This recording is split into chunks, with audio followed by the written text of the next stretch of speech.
Hermanos y amigos queridos, les enviamos un saludo en el nombre del Señor Jesús. Es una bendición que Dios nos concede de poderles enviar este comentario. Esperamos que sea de ayuda, de bendición para cada uno de nosotros. La lección que vamos a comentar es la lección número 4, el costo del descanso. Salmo 51:10 dice: Crea en mí, oh Dios, un corazón limpio y renueva un espíritu recto dentro de mí. Muchos se desesperan por encontrar un poco de paz y tranquilidad.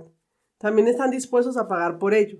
En muchas grandes ciudades hay habitaciones sin internet, que se pueden alquilar por horas. Las reglas son estrictas, nada de ruidos, nada de visitas. La gente está dispuesta a pagar para poder sentarse tranquila y simplemente pensar o dormir una siesta. Hay cápsulas para dormir que se pueden alquilar en los aeropuertos y los auriculares con reducción de ruido son artículos habituales. Incluso hay capuchas de tela y protectores de privacidad plegables que se pueden comprar para colocarse sobre la cabeza y el torso, para un descanso rápido en un lugar de trabajo. El verdadero descanso también tiene un costo.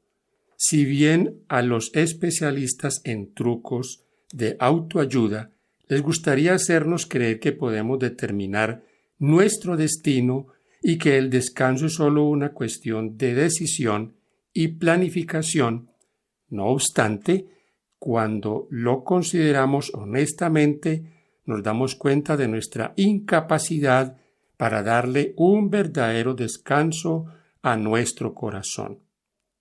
Cuando el plan inicial de David no funcionó, instó a Joab, el capitán del ejército del rey, a colocar a Urías en la primera línea de batalla para que enfrentara una muerte segura. La mirada lujuriosa de David condujo a un acto lujurioso, lo que llevó a un plan engañoso para matar a un hombre inocente. Las tentaciones del diablo están diseñadas para alcanzar a cada uno de nosotros en nuestro punto más débil.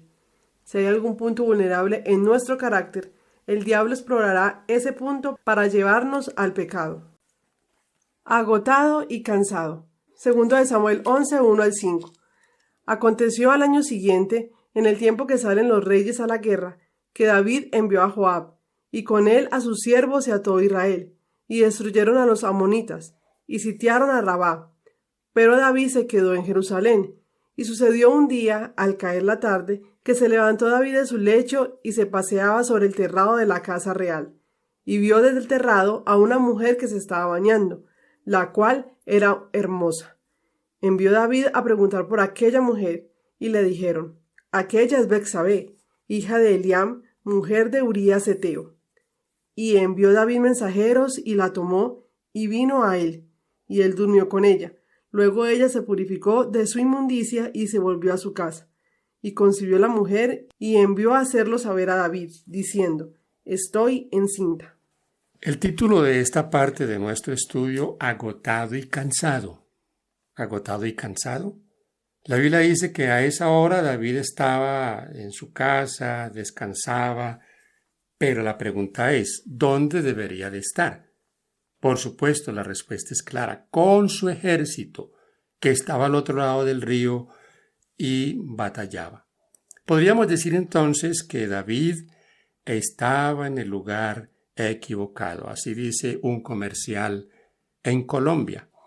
Mis hermanos y amigos queridos, hay muchos detalles aquí que podemos resaltar. Primero, David la mandó traer. Aquí estaba también usando su poder como rey, pero hay una cosa que debemos entender. ¿Él pudo haber hecho eso por ser el rey? Bueno, digamos que sí, pero ¿estaba él por encima de la ley de Dios? Claro que no. Y es fácil de entender por las consecuencias de todo lo que vino a David por este pecado. Ahora, María Eugenia, ¿por qué la Biblia no omite este momento tan triste en la vida de David? Porque lo que está escrito en la Biblia es para que nosotros veamos ese ejemplo, aprendamos de lo que a ellos les sucedió. Sí, porque podría el Señor haber solo permitido que se colocara allí. David cometió un pecado, pero fue perdonado y allí no hubiera no hubiese quedado tanta estela, porque miren ustedes que siempre esto que le pasó a David siempre se menciona. ¿Cuántos sermones no se han predicado de este pasaje de la palabra de Dios? Es interesante ahora que miremos toda la trama que David hizo, ¿no? Cuando él se da cuenta que ella está embarazada, entonces dice en el versículo 6 al 9 del segundo libro de Samuel que lo mandó llamar para que fuera a la casa. Él pensaba que él estaría en su casa y bueno, y estaría con su mujer, y entonces podrían ahí aplacar la cosa, o sea, taparla. Como tapar el asunto, correcto. No se pudo, entonces ¿qué hizo María Eugenia? Pues entonces decidió embriagarlo. Sí, le dio vino cuando estaba el hombre ya contento, ya otra vez pretendió que se fuera para la casa y este hombre no lo hizo. Otro detalle aquí es la fidelidad de Urías Eteo, un hombre de una conducta ejemplar. Por encima de todo estaba su responsabilidad, su lealtad al rey, su lealtad al pueblo, su lealtad como un guerrero que él era. Ahora, por tercer caso, entonces ya cuando él no puede hacerlo de esta manera, le da una carta a Urías, se la manda a Joab para que Joab lo coloque al frente y muera en batalla. O sea, lo mandó prácticamente a matar. Y con él mismo mandó esa carta. Es un asunto triste, como ya hemos dicho, pero aquí se presentan también las cosas de una manera clara para que nosotros veamos no solo las consecuencias de estos actos, sino también cómo el perdón de Dios está siempre al alcance de todos. La misericordia de Dios fue extendida para David. Una pregunta. ¿Es difícil creer que David, a quien Dios le había dado tanto, pudiera haberse rebajado tanto? Sin importar quiénes seamos, ¿qué advertencia deberíamos extraer todos de esta historia? María Eugenia, ¿hay algo ahí para nosotros? Claro que sí, que siempre tenemos que estar alertas porque el enemigo está pendiente para atacar. Está ahí al acecho para mirar en qué punto nosotros somos débiles. Y eso es lo que hemos leído, que las debilidades son aprovechadas por el enemigo. Llamado de atención. El texto para esta parte está en el segundo libro de Samuel, capítulo 12, versículos 1 al 14. Bien interesante lo que aquí ya sucede. David era el rey, pero David tenía una experiencia en su vida. Había sido pastor de ovejas. Natán, el profeta enviado por el Señor, versículo 1 de Samuel 12, dice que llegó a contarle una historia. María Eugenia, ¿se podría pensar que Natán le tendió una trampa al rey David y que cayó en ella redondito? Él le pone esa historia para que David mismo caiga en cuenta de su pecado. Pero fíjese la forma como él lo hizo. Si él había sido pastor de ovejas, él iba a captar el mensaje, porque era un hombre que conocía este trabajo, y sobre todo como él comienza a contarle la historia, mire, un hombre tenía una oveja y pasó esto y esto y esto. Si usted detalla bien esa parte de la lectura, va a encontrar que hubo un momento cuando David, dice la Biblia, estalló en cólera. Dijo que el que hizo eso es digno de muerte. Fíjese cómo con tanta sabiduría este hombre lo va llevando, lo va introduciendo en el problema. Hermano y amigo, ¿será que a nosotros también nos pasa eso? Hacemos cosas malas y no las vemos tan malas y pensamos que está muy bien. Bueno, David aquí sabía que él había cometido un pecado muy grave, pero lo había tapado de tal manera que él pensaba, bueno, fue un pecado, pero ya pasó desapercibido. Y podrán haber cosas quizás en una área más pequeña de nuestra vida que estemos haciendo mal y no lo veamos así. Y sobre todo que no lo vemos en nosotros, pero cuando de pronto otra persona lo hace, sí estamos listos a juzgar. No, eso sí, no lo dude. Cuando David, sin saberlo, pronuncia su sentencia de muerte, Natán le dice: tú eres aquel hombre. Segundo libro de Samuel, capítulo 12, versículo 7. Hay diferentes formas de decir tú eres aquel hombre, gritando, acusando a la otra persona y apuntándola con el dedo directamente a la cara, o expresando preocupación y cuidado. Las palabras de Natán debieron de haber estado mezcladas con gracia. En ese momento, David habrá sentido el dolor que Dios siente cuando uno de sus hijos conscientemente se aparta de su voluntad. Algo hizo clic en la mente de David, algo le partió el corazón. Hay una expresión aquí muy diciente cuando dice en el versículo 13, David, pequé contra Jehová. Pequé contra Jehová. O sea, es un reconocimiento. David reconoció que el pecado que inquieta nuestro corazón es primeramente una afrenta contra Dios, el Creador y Redentor. Nos hacemos daño a nosotros mismos, afectamos a los demás, acarreamos deshonra a nuestras familias o iglesias. Sin embargo, en última instancia hacemos daño a Dios y clavamos otro clavo en el áspero madero que apunta hacia el cielo en el Gólgota. El reproche del profeta conmovió el corazón de David. Se despertó su conciencia y su culpa le apareció en toda su enormidad. Su alma se postró en penitencia ante Dios. Con labios temblorosos exclamó, pequé contra Jehová. Todo daño o agravio que se haga a otros se extiende del perjudicado a Dios.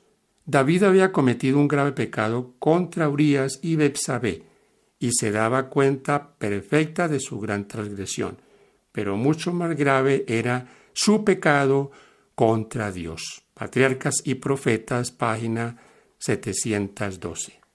Perdonado y olvidado. Parte de El Martes. El texto de referencia se encuentra en el segundo libro de Samuel, capítulo 12, versículos 10 al 23. Podríamos hablar aquí de perdón y olvido, pero también hay consecuencias. María Eugenia me ha estado preguntando sobre por qué el niño que había quedado de esta relación murió, si Dios estaba castigando de alguna manera también aquí a David. Y mis hermanos, las consecuencias se tienen que llegan sobre nosotros. Ahora, recordemos un detalle aquí. David había sentenciado contra ese que había hecho tal cosa, había sentenciado el castigo. ¿Cuál es la sentencia que David se echó a sí mismo? Que debía pagar 4 veces. 4 veces, 4 tantos más. Fíjense ustedes si eso no le sucedió a él. No solo murió el niño, recuerdan ustedes que uno de los hijos de David viola a una de sus hermanas, otro hijo de David luego viene y luego lo mata, el otro también un día muere colgado en un árbol. Bueno, él pagó de alguna manera todo eso porque la sentencia él mismo la dio. Así que mis hermanos queridos, las consecuencias de las cosas llegan porque Dios perdona, por supuesto que sí, pero tendríamos que sufrir las consecuencias de nuestros actos. De hecho, cuando hacemos algo incorrecto contra alguien, ¿no quedan consecuencias? Sí, quedan resentimientos y casi que tenemos que vivir con eso por el resto de la vida. Así hayamos sido perdonados, así hayamos hecho las paces con aquel a quien ofendimos, pero ahí quedó el asunto y como seres humanos eso nos perjudica. Con el Salmo 51, David reconoce todo esto públicamente, al abrir el corazón y confesar sus pecados. El clamor de misericordia de David apela al amor inagotable de Dios y a su gran compasión. Anhela la renovación. Cuando consideramos el costo del descanso en Jesús, primero debemos reconocer que necesitamos ayuda externa. Somos pecadores y necesitamos un Salvador. Reconocemos nuestros pecados y clamamos al único que puede lavarnos, limpiarnos y renovarnos. Cuando hacemos esto, podemos cobrar valor. Aquí hay un adúltero, un manipulador, un asesino y alguien que transgredió al menos 5 de los 10 mandamientos y reclama la promesa del perdón de Dios. Algo nuevo. Estamos ahora analizando la parte del día miércoles. Vamos a analizar el Salmo 51. Creo que no hay duda que todos reconocemos que el Salmo 51 es la expresión de un hombre arrepentido. Por eso el título de esta parte, algo nuevo. Y algo nuevo es esa reacción de David en cuanto a pedir al Señor su perdón. Por eso cuando leemos, ten piedad de mí, oh Dios, conforme a tus misericordias, conforme a la multitud de tus piedades, borra mis rebeliones, lávame más y más de mi maldad y límpiame de mi pecado. Ahora, recuerden, hermanos queridos, no solo basta con que pidamos perdón, debemos pedir a Dios también limpieza, porque de otra manera seguiremos haciendo las mismas cosas. Por eso en el versículo 2 dice, lávame más y más de mi maldad. Lávenos, Señor, de nuestras cosas, de nuestras impurezas, para caminar delante de Él sin que tengamos que seguir caminando por esas torpezas que tantas veces nosotros mismos realizamos. La vida cristiana victoriosa no depende solo de nosotros, depende de Jesús.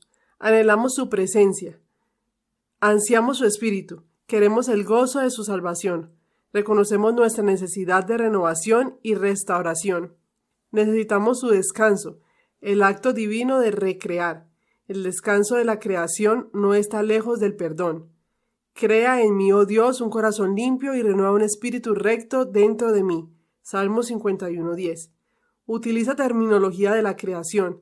En el Antiguo Testamento, solo Dios puede crear, y una vez que somos recreados, podemos descansar.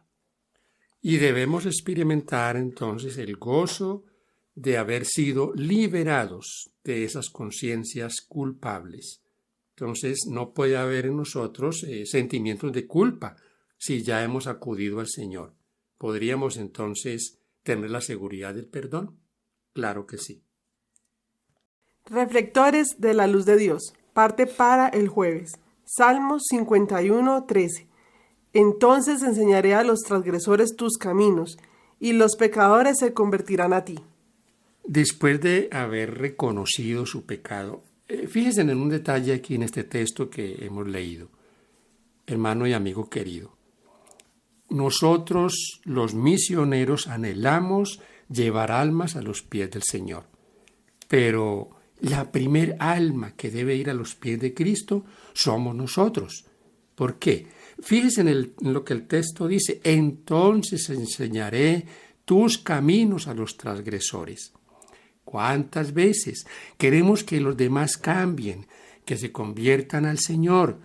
Pero la pregunta aquí es, ¿nos hemos convertido nosotros al Señor? ¿Podemos enseñar esos caminos a los transgresores sin que nosotros haya esa estima de que no estamos viviendo lo que predicamos? Porque muchas veces predicamos, pero posiblemente no vivimos. Cada vez que Dios perdona nuestras transgresiones y nos vuelve a crear, algo cambia. El precioso perdón de Dios une nuestros pedazos rotos con preciosidad y las roturas visibles pueden llamar la atención sobre su gracia. Podemos convertirnos en los altavoces de Dios. Cantará mi lengua tu justicia. Salmo 51:14. No pretendemos repararnos a nosotros mismos ni mejorar por nuestra cuenta, ni siquiera gradualmente. El espíritu quebrantado, el corazón contrito son suficientes alabanzas para Dios y son rayos de luz que el mundo puede ver en nuestro alrededor. Nuestra experiencia de ser perdonados atrae a otros en busca de perdón. Salmo 51 y primera de Juan 1:9. Es el resumen del perdón que Dios nos da a nosotros. El arrepentimiento de David fue sincero y profundo. No hizo ningún esfuerzo por aminorar su crimen. Lo que inspiró su oración no fue el deseo de escapar de los castigos amenazantes. Vio la depravación de su alma, aborreció su pecado. No solo oró pidiendo perdón, sino también pureza de corazón. Vio la evidencia de su perdón y aceptación de la promesa hecha por Dios a los pecadores arrepentidos. Los sacrificios de Dios son el espíritu quebrantado, al corazón contrito y humillado, no despreciarás tú, oh Dios. Versículos 16 y 17. Aunque David había caído, el Señor lo levantó. David se humilló y confesó su pecado, en tanto que Saúl menospreció el reproche y endureció su corazón a la impenitencia. Este episodio en la historia de David es una de las ilustraciones más poderosas que se nos hayan dado de las luchas y de las tentaciones de la humanidad y de un arrepentimiento genuino. A través de todos los siglos, miles de los hijos de Dios han sido los que, después de haber sido entregados traidoramente al pecado, recordaron el arrepentimiento y la confesión sinceros de David. Y también cobraron ánimo para arrepentirse y procurar nuevamente andar en los caminos de los mandamientos de Dios. Quien quiera que humille su alma con confesión y arrepentimiento, tal como lo hizo David, puede estar seguro de que hay esperanza para él. Jamás rechazará el Señor a un alma verdaderamente arrepentida. Patriarcas y Profetas, páginas 716 y 717. Saludos y bendiciones para ustedes que están hasta este punto con nosotros. Gracias por compartir nuestro comentario.